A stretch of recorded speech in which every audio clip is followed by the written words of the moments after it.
Get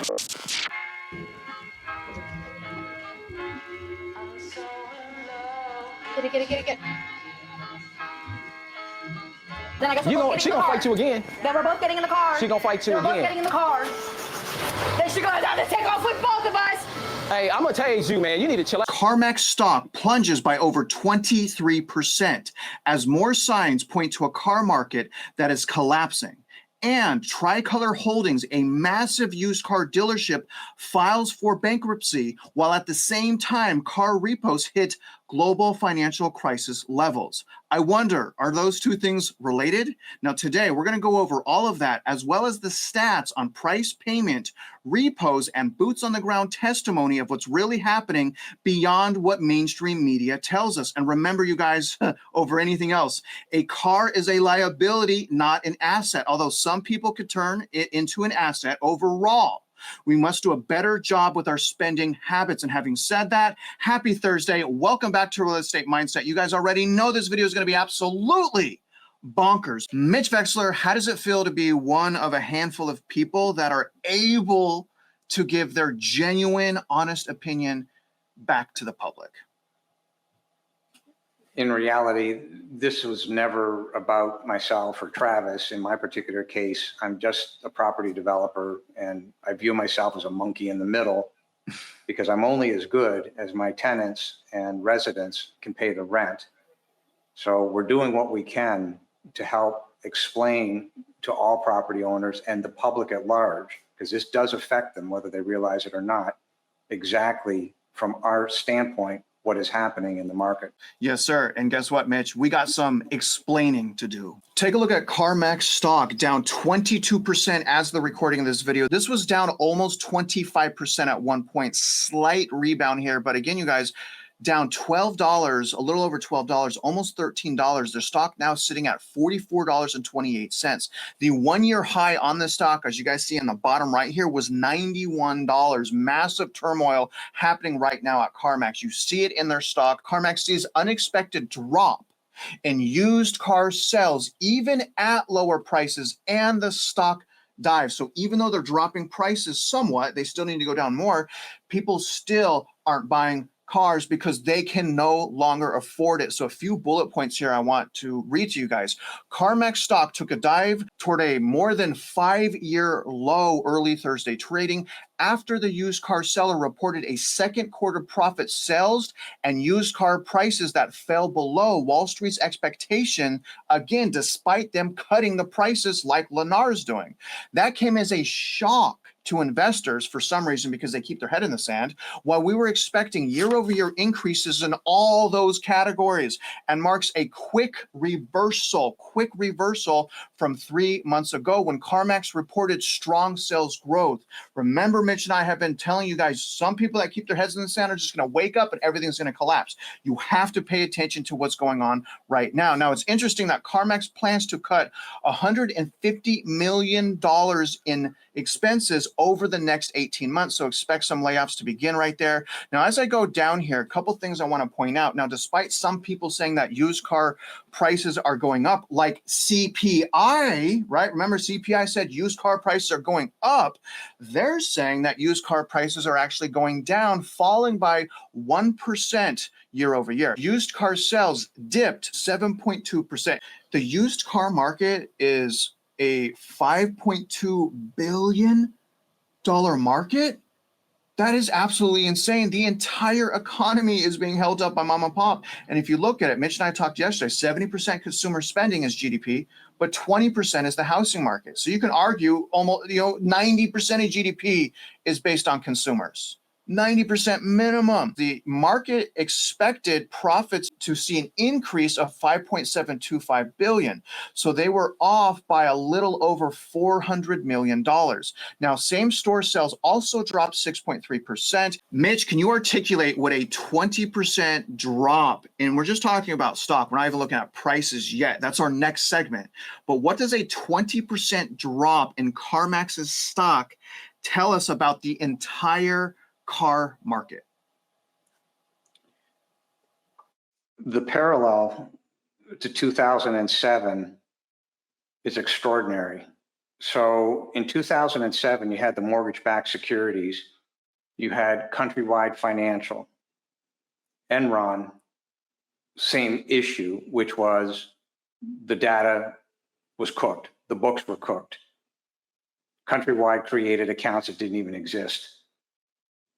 Well, isn't it interesting that those who don't study the data in favor of the meat grinder of fraud is the best way I can put it, and wishful thinking, is why we've been pounding the table that mom and pop should be educated on how to trade these things for themselves. Because if they gave their money to a pension fund or a 401k and they invested in CarMax or similar companies in the same field, right now today, those portfolios of those institutions are down a certain percentage, maybe not a lot on the overall scheme of things, but they are down.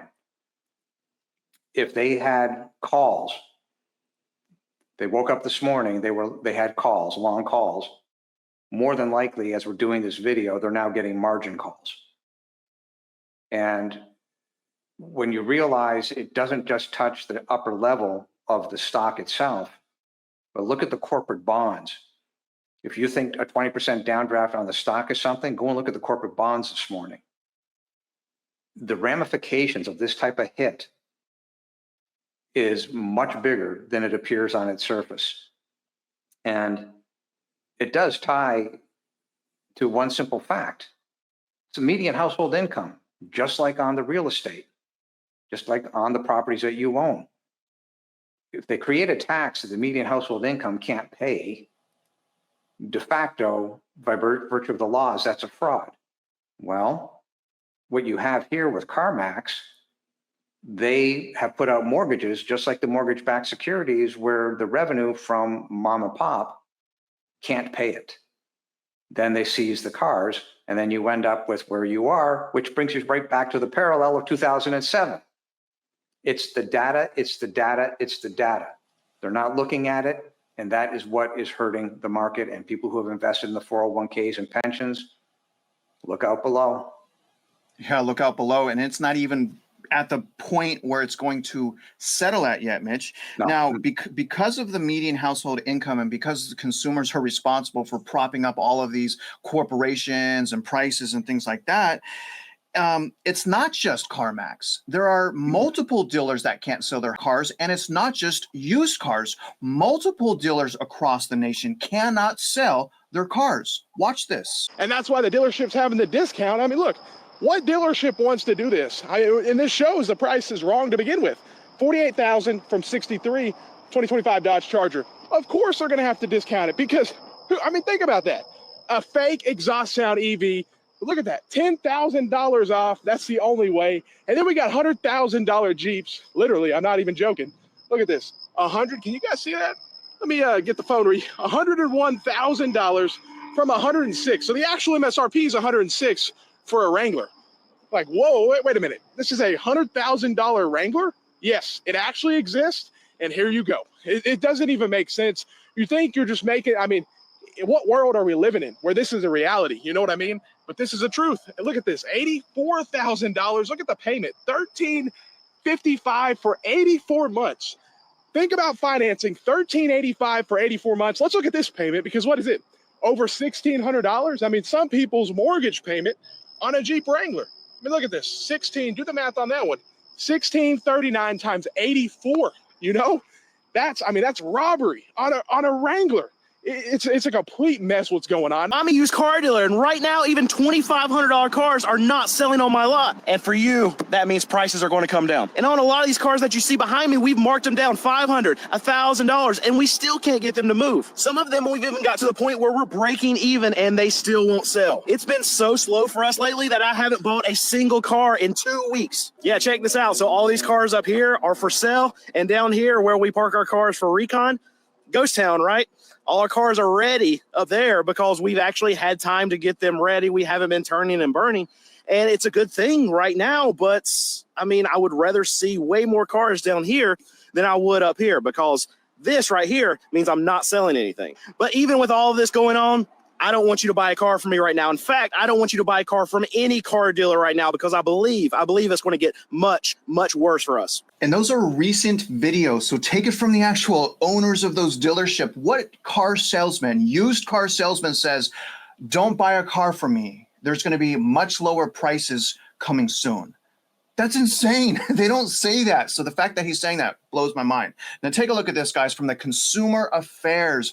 More turmoil in the car market. Huge car dealership chain collapses, leaving borrowers, banks, and investors facing losses. So a few things here, guys. Just want to sum up a little bit of this. Troubles grew recently, and this is the sudden collapse we've been talking about. We've had signs for 3 years, but the collapse happens suddenly. And again, that's not necessarily everyone's fault that is a victim here. The mainstream is lying to us. Even administrations are lying to us. And that's a super sad thing. And that's why I keep calling on you guys to help each other and educate each other and be gentle with each other. People are polarized and upset right now. They've had their money and careers robbed from them by the very government that they live under. Shocking stuff, guys, but troubles grew recently. Signs of trouble accelerated in recent weeks. Tricolor furloughed staff, shut down its website, and executives quietly erased their LinkedIn profiles. Bankruptcy filings this week confirmed what many insiders already suspected. The company's collapse was imminent. The damage stretches far beyond used car lots in the Southwest. JP Morgan Chase, Barclays, and Fifth Third Bancorp are among the major banks facing exposure to Tricolor's debt. Fifth Third alone disclosed a $200 million hit tied to what it called alleged external fraudulent activity, adding that it is cooperating with law enforcement. Interesting. The timing could hardly be worse, with the average new car now costing nearly $50,000, and that's about $11,000 more pre-COVID. American households are straining under record high auto loan payments and prices, by the way. National auto loan debt reached $1.66 trillion last year, surpassing student loan debt totals and trailing only mortgages. This is the second highest consumer debt in the nation. It's part of a larger picture. Tricolor's troubles aren't unique and illustrate a growing but disturbing trend. Consumers are struggling with both car payments and credit card debt, with delinquency rates elevated compared to recent years. There's bad things happening in our economy, and this is another sign that shows that. For credit cards, the 90-day delinquency rate showed quarter-over-quarter growth of 2.1%. The auto loan situation is particularly concerning. Americans are behind on car payments at record levels, with subprime borrowers especially struggling. Even prime borrowers are experiencing increased difficulties, with a 60-day delinquency going up 0.39% in January 2025, and that's up from 0.35% in January of 2024. The average car payment and auto loan statistics for 2025. Now, first of all, as far as payments, this is saying that the average new car payment is $749. The average used car payment is $529. The price of used cars and trucks increased, according to this, despite what we read from CarMax, increased 6% year over year. Which data is right? Is it CarMax, one of the leading used car dealerships, or is it this other company, Lending Tree? Which information is accurate? CarMax is saying it went down. They're saying, as you see here, up 6% year over year. Someone has cooked data they're using. It's probably this article. Americans are borrowing an average of $42,000 or $41,983 for new cars, while used cars, the average is about $27,000. And again, you guys, auto loan debt is the second largest category behind mortgages. Americans took out, this is crazy, $187.9 billion in new auto loans in Q2 of 2025. Americans also have a spending problem. I know it's indoctrinated. We can't trust our government. We're being taken advantage of. It's super sad, but we also have to remember we have to make good purchasing decisions. Americans are taking many years to pay back their auto loans, with the average term 68.9 months, which is basically 7 years. Used cars are about 3 years, sitting at an average payback time of 35.5 months. And again, you guys, auto loan delinquency rates are up compared to a year ago. 5% of outstanding auto debt was at least, that's insane. So 5% of total outstanding auto loan debt of the 1.66 trillion 5% was 90 days late on their auto loans. That's insane. And to really prove what's happening, boots on the ground behind mainstream media, let's take a look at the repo lots. Toyota has the most repossessions in the country. I'm here at the auction in Toyota's repo lane, right? Every week it seems to be growing. This week there's 5,000 repossessions. The average car payment is $750 a month in America. How can people afford this? I see why they're giving up, right? That's a lot of money to spend on a car. That's before insurance, that's before you put gas in it, that's before you feed your kids, that's before you catch a flat tire. Like, this is absolutely crazy. Look at the cars that people are giving up. 2024 Camry, 30,000 miles. 2024 Toyota, I don't know what this is, but 10,000 miles. 2024 Corolla, 12,000 miles. They barely had this. They barely drove this. Look at all the repossessions. They're still covered under factory warranty. Can you still have hope in the country when you see things like this? This is sad. Toyota's the most reliable. It has the best residual value. But people can't maintain their car payments. Can you imagine spending $750 a month on a Corolla? Toyota's supposed to be affordable. It's supposed to be the car, the family car, the American dream. You buy a house with a white picket fence, you get a Toyota, it lasts you the rest of your life. But people can't afford the 6-7 year loan. They're giving up. This is a 2024 Forerunner. Sorry, my brain farted. At the auction, this is gonna bring $40,000, right? It's a repossession. It's a 2024 with 26,000 miles. That means a retail customer is going to spend about $45,000. Payment on this is going to be close to $1,000 a month. $1,000 a month on a vehicle. That's before your insurance. Whose fault is it? Whose fault is it? Is it the customer's fault for buying something they can't afford? Is it the manufacturer's fault for making something they need but can't afford? It's the government's fault for the economy being in the tank and jobs not paying. This is absolutely crazy. Look, this is a Toyota Tundra. This is a $1,500 a month car payment. Repossessed. Mitch, that video was from this week, a few days ago. A lot of bad things are happening. But specifically, can you articulate whether or not you believe will dealerships have to cut the prices of these cars, which would help us a little bit, in order for those dealerships just to stay in business? Is that the next step here? Let me see if I can connect some dots. Car dealers have floor plans, which is the financing on and off of the vehicles as they roll into the lots and then roll out of the lots. And that financing has to be serviced, just like the financing program for the home builders. Same issue, same method. The banks that have those floor plans hold that paper. So now the question is, how many of the dealerships are actually bankrupt, and how does that affect the banks? Then you stand back and say, okay, the housing industry itself is representative of roughly 20% of the gross domestic product for the United States of America. Ignoring the data ends up creating a self-fulfilling chase into hell, which is the 2007 debacle, except this time it's going to be magnified exponentially due to the bonds. So take that two sets of issues and add on top of that the real estate tax fraud. And now you can see why we've been pounding the table that massive government defaults, including the fact that the Texas Bond Guarantee Program is probably insolvent. These defaults are going to occur. They're going to ramp up. And all of these things are connected. And the reason that they're all connected is the median household income.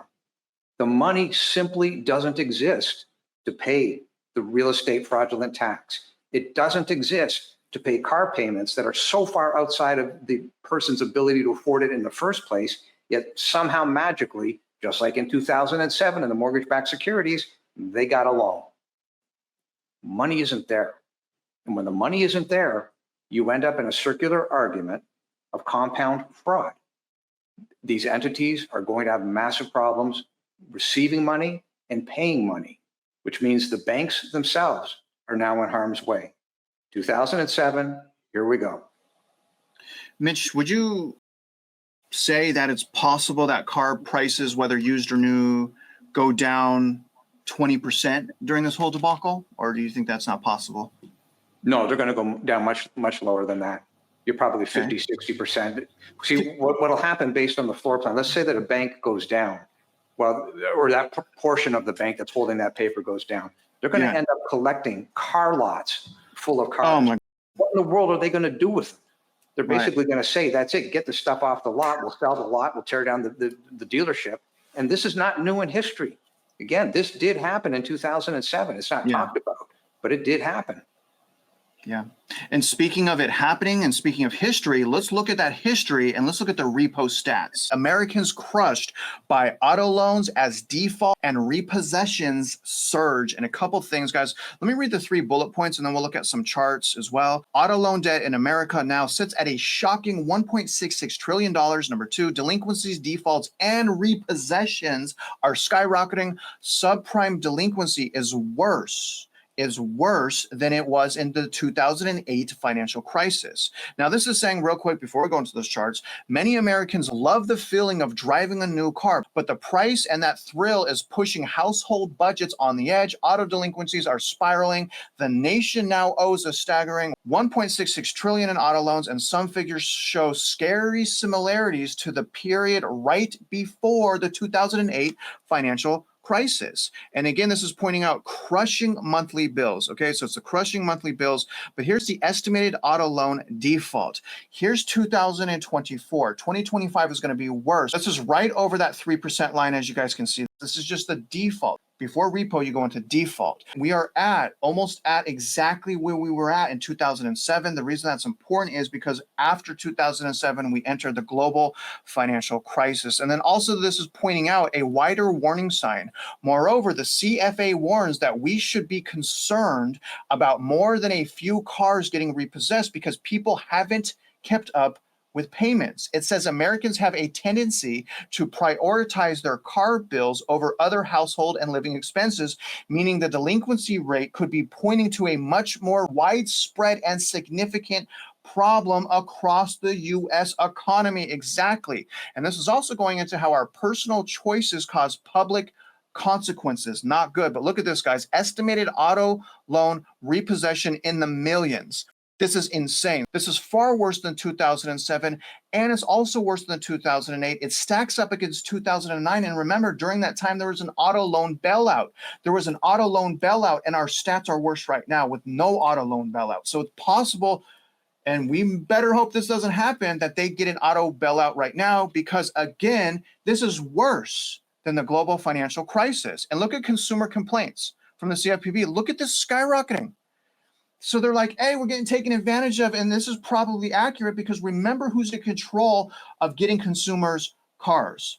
Salespeople are, just like in the housing market. And when it comes to salespeople, you can never, ever trust them. Mitch, a car is generally a depreciating asset unless someone turns it into an asset like for their business. But can you tell us how Mitch would go shopping for a car? In other words, how should America be shopping for a car? And you're probably going to say they shouldn't be. Just before I answer that, so nothing matters more than the median household income.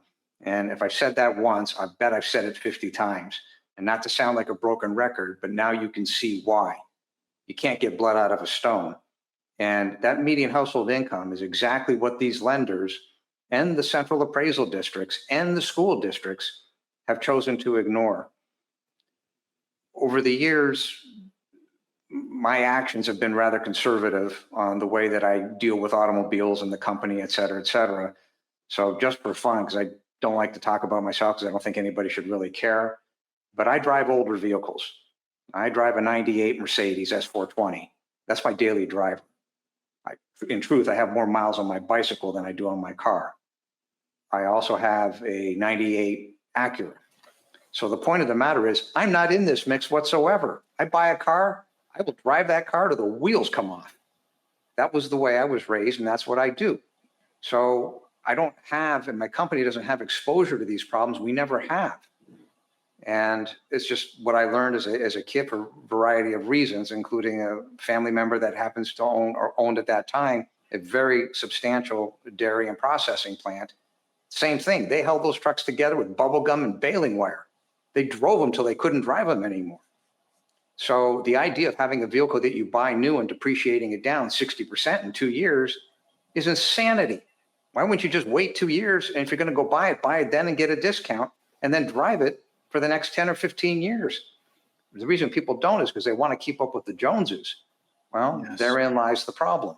Keeping up with the Joneses costs money, big money. And that's why you're seeing these things ramp up. And this is just a reflection of everybody seeing in the marketing and on TV, well, we should buy this and you should buy that. Nothing else matters. Nothing other than the median household income. If you can't afford it, end of story. Look at it this way. Better to pay cash for something so that you're not in the fray. You're not in harm's way. You bought it, you own it, done. That was how I was raised as well. But I'm afraid that many of Generation Z, instead of self-sacrifice, discipline, creating good goals, going after those goals, staying frugal and listening to your advice where it's like buy used, right? Hold on to it till it breaks down. These young men and women are being convinced to use buy now, pay later. Not only are they doing the buy now, pay later, there's this whole mindset change where they're like, we don't have to pay our bills. We could just walk away without consequence. And what is going to happen in the next 5 years, especially, is these young men and women are going to start learning that that is the wrong concept to have. There is a reason why Mitch and I keep saying, stay disciplined, save your money, rebudget, because things are changing, you guys, and they always change like this. We are at a period of change and transition, and we are being lied to by mainstream media and by our government. I guess the bottom line here, guys, is we want to help people. So please take us up on that help. Go to the description of this video as usual. Go to the links, check out our websites, and start playing with it a little bit. Spend 10 minutes on our website and see what you can learn so that we can make a positive change. And if you're wondering whether or not you should wait to buy a car, you should probably wait to buy a car, especially if your existing car is running. Hopefully in the near future, car prices will go down 20 and possibly, like Mitch is saying, 40 to 50%. Now, other than that, guys, do us a favor, comment below. Let us know your opinions on what's going to happen next in the car market as far as prices going down. Tell us how you feel. And other than that, if you guys are out there investing in yourselves, the car market, the housing market, the stock market, whatever it is, you guys already know. We wish you luck and we hope you win.